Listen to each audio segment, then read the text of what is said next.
Hello, I'm Kevin Church, and this month for September 2022, our MUFIC Songwriter of the Month is Kevin Roche. Hey, Kevin, how are you? Hey, how are you? Good to be here. Good to meet you, man. We're glad to have you. Awesome. Good to be here. Thank you so much. Absolutely. So, we have some questions for you, and we're going to introduce you to our viewers. So, do you come from a musical family? Where did you get your start in music? Yeah, it's sort of a 50-50 thing. I come from everyone in my family appreciates music, but not everybody plays music. But in my household, I have two older sisters, younger brother, and my mom and dad. And my mom and dad were always big music fans. They showed me artists of all types of genres.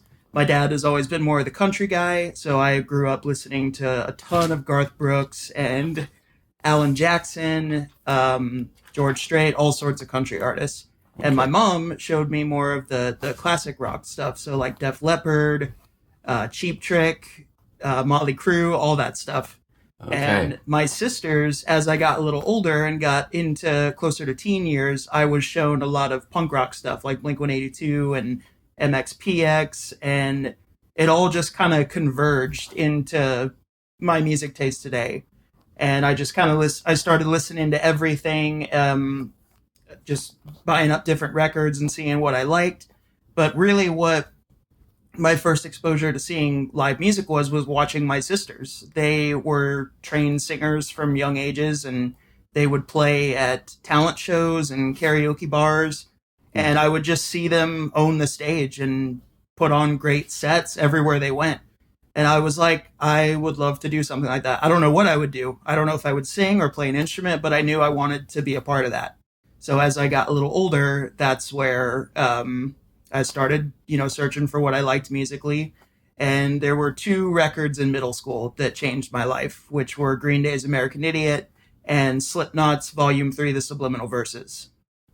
So, did you pick up a guitar right there and then? When did you start playing, or what was your first instrument? It was definitely, well, actually, it wasn't guitar. It was saxophone. Really? I played alto saxophone in middle school starting in sixth grade. Okay. And I went on to do marching band, and I played tenor sax and bari sax. So that took me all the way through college. Wow, okay. I got you. So a little bit of musical background just before then. And then probably the end of sixth grade is when American Idiot came out and Subliminal Verse came out. And as soon as that happened, I knew I had to get a guitar because I just wanted to be Billy Joe Armstrong. I wanted a Les Paul. I wanted to sing just like that. Mm-hmm. And so I got a Les Paul Junior starter kit. And I started learning chords and playing, trying to cover Green Day songs or any punk rock songs that I liked. Wow. So how long did it take you to pick up the material doing that? Like when you were starting out? Yeah, it took a little bit because I'll be honest, I didn't take it fully seriously. I just thought it was a cool thing to do. But I did take guitar lessons for about 3 years with a local teacher. So it honestly probably only took maybe a year or two before I was really into trying to learn to play songs. That's great. Were you writing anything of your own at that time? At that point, I was not. I was kind of learning guitar and learning to sing at the same time. Okay. Because I had the Green Day records and the Slipknot records, and I would sing in the car with my parents. I'm sure I drove them nuts because I listened to the same records, same songs over and over again. But I was kind of learning how to sing, finding my voice just based on what they were doing and what I heard my favorite artists do. Right. And the same thing with the guitar. I would just be like, I think most musicians start out that way. They want to replicate what they like because that's what inspires them. Absolutely. So I did that for a while, and then probably when I got to 16 or 17 was when I tried my hand at writing songs myself. And I actually worked with my guitar teacher, and he would talk to me about how people write a song and how they combine chords, combine different instrumentation, and sing over top of it. And from there, I wrote my first song for my grandfather, which I think the song was called Standing Tall. And it was kind of my love letter appreciation song for him. And then from there, I started writing songs with buddies and trying my hand at lyrics. And eventually I got to the point where I still wanted to play music, but I was kind of doing it on my own in college days and post-college days. and I started writing songs on my own, and I guess they just got a little more professional as I got older. I got you. Okay. So when you were finding your voice, um, did you discover different things about your singing technique or anything like that Absolutely. over the time? Absolutely. Improving all the time? Always. So, like I said, I kind of learned how to sing just from watching my sisters, but also just hearing what I heard on the records. And when you're, younger, you listen to the record and you just kind of mimic sounds. You don't really think that there's technique that goes into it. Right. And so I would just sing the way I thought Billy Joe sang or Corey Taylor sang. And I did find that I could do it for a while, but I had never performed. At that point, it would just be jamming with friends and, singing for maybe 10 minutes or something like that. And as I got older and I did my first open mic performance in 2017, I still had that vocal style. And I found out within a matter of months that it was not sustainable because it was just everything's from the throat. Everything is me yelling Oh, man. and making sounds. And there was no technique to it. So I actually blew out my voice in the middle of a performance. Oh, no. And I finished the performance, but I had to take a step back and try to figure out is this something I can do? Like, can I learn how to sing? And so I didn't perform for 8 months from the end of 2017 into summer 2018. I was doing vocal lessons. And my first lesson, my vocal coach said to me, just sing for me. Let me hear what you can do. And immediately I finished the song and he said, you're not using your real voice. You're just replicating what you've heard. So we're going to work with you to find your real voice because it's in there somewhere. You can sing, but you haven't found your voice yet. So then from there, I did vocal lessons for about 1.5 years. And ever since then, I did find my voice, but I've slowly been, working on it and working on getting better, building stamina, working on my technique, and slowly settling more and more into my style. That's wonderful, man. So, yeah, it's a journey, is it not? Absolutely. So when you were dealing with all that, were you writing at that time too? Like, did you have when you're doing the set, did you sing your own material as well? Yeah, so I would do a lot of covers, and then I had some originals at that time. My first song that I wrote that kind of turned some heads was a song called Cardinals, which is about that belief that when a cardinal comes to visit you, it's a loved one. It's an angel coming to see you. Mm-hmm. And that was the first song that really connected with people from what I saw. I would go play it in, breweries and people would come up and say I connect this with my loved one. And this song brings me a lot of joy. Wonderful. So I was writing songs, but I didn't know if I could use those songs again because I wrote them in that original style. Sure. So Cardinals in particular was a song that I didn't play for a long time because I didn't know if I could because it was all based around that point. So I actually had to reimagine songs that I wrote previously with my new singing technique. And I had to find covers that were more akin to my style.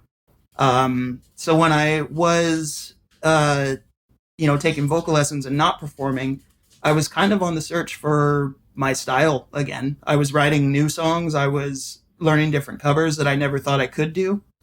And that was definitely part of the journey that helped me to get my singing voice where it needed to be. That's awesome, man. I understand exactly where you're coming from as a singer too. So, so when you're writing songs, though, back to the writing aspect of it, do you come up with lyrics, melody, or do you come up with a riff? Is it a hand-in-hand thing, or is it something that you do differently, like one or the other first to get the song rolling? Yeah, so depending on the song, it can oftentimes change, but most of the time it's me hearing a hook. And I listened to a podcast called Lead Singer Syndrome where the singer of a metal band was talking about when you write a song, you don't usually start with first verse, bridge, and then chorus. You hear a chorus in your head, something that you want to be like the bulk of the song, Mm-hmm. and then you try to work your way there. And that's something that I took to heart is I'll find a chorus, I'll just be playing my guitar, and a lot of times I'll just spit out words that become a chorus, and then I go, wait, I actually really like this. This is going to be the core of the song. Now let's get there. Right. So I build the verses around that. And 90% of the time it's, lyrics fall together and the notes come together. So 90% of the time it's melody that comes first, and then I build the rest of the song around that. So when you perform at these places that you play at, um, the bars and things like that, what's easier for you, playing a cover song or playing your own material? Absolutely playing a cover song, because a lot of times I play, it's a Friday, Saturday night, people are feeling good, they're having some drinks, having some dinner, and I want to provide a fun atmosphere for them.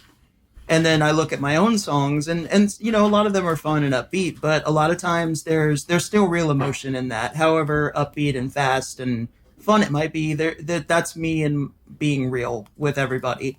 And a lot of times that's difficult to do. I mean, you're in front of a room full of strangers and Right. pouring your heart out. Right. And there's one song in particular of mine that is my most personal, deep, like, emotional song that I've ever written.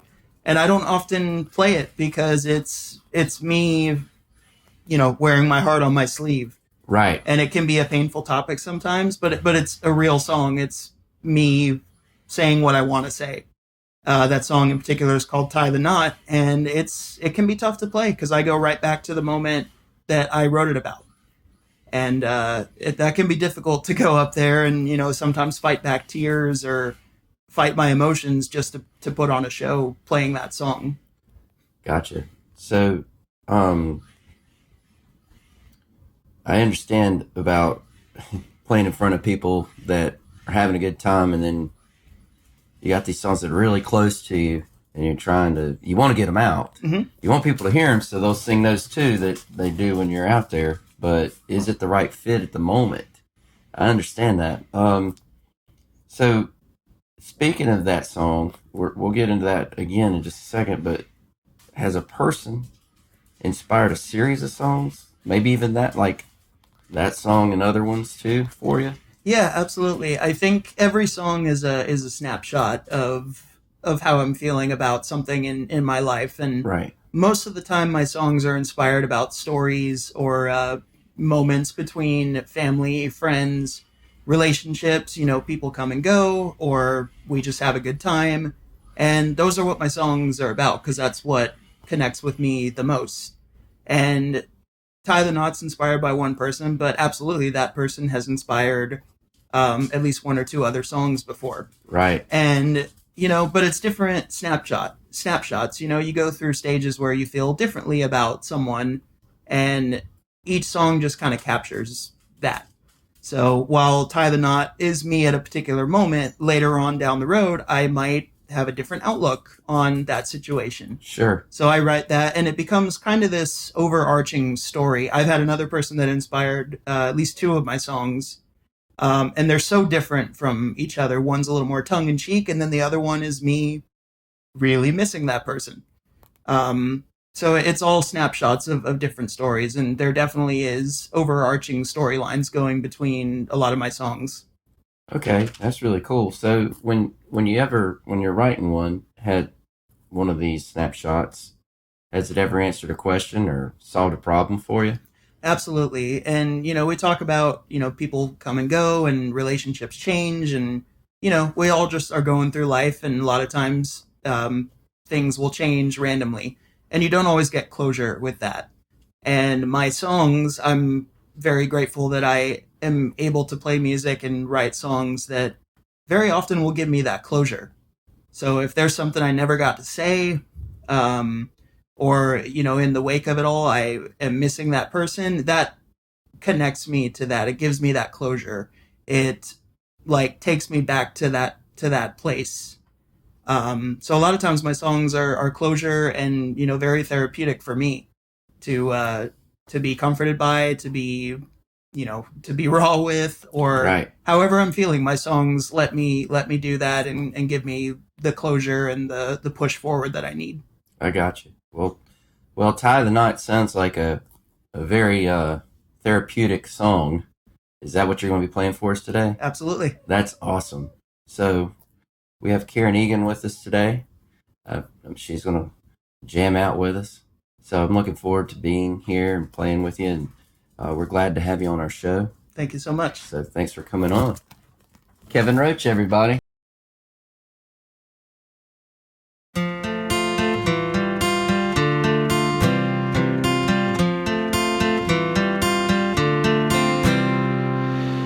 Baby, one song just wasn't enough. There's so much more that I need to get off of my chest. Got a front row ticket to my worst ever nightmare. That's alright with me.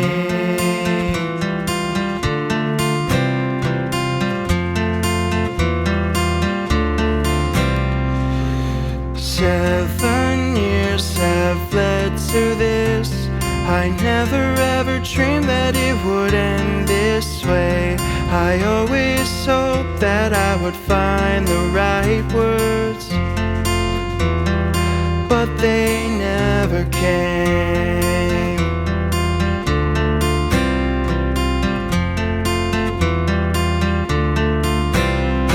The aisles fill and the act begins. So go ahead and tie the knot around my neck. Take my breath away. I'll come out of it stronger now than I ever was before.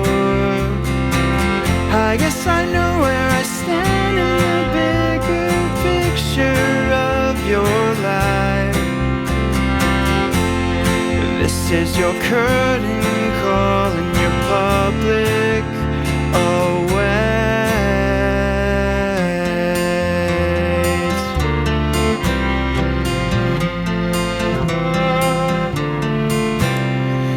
Maybe someday I'll understand why you chose to leave me alone in the dark.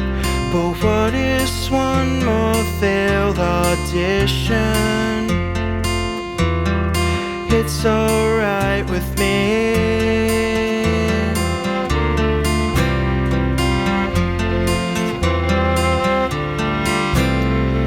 There's a four-letter word that I never wanted to say, but way deep down I always knew it was true. It's too late now, your big debut is tonight. So I'll take a seat.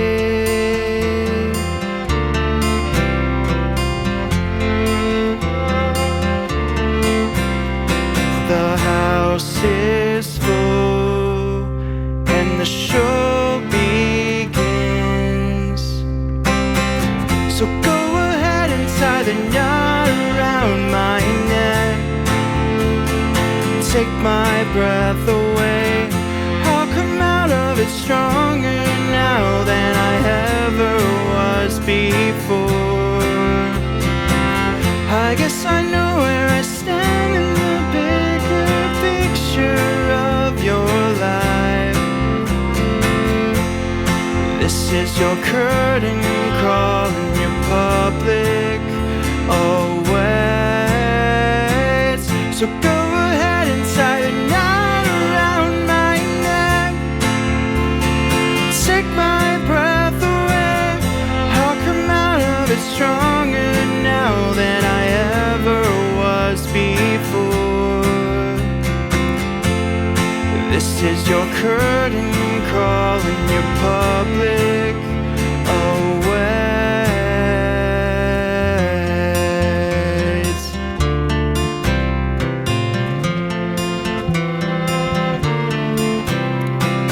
Take your bow.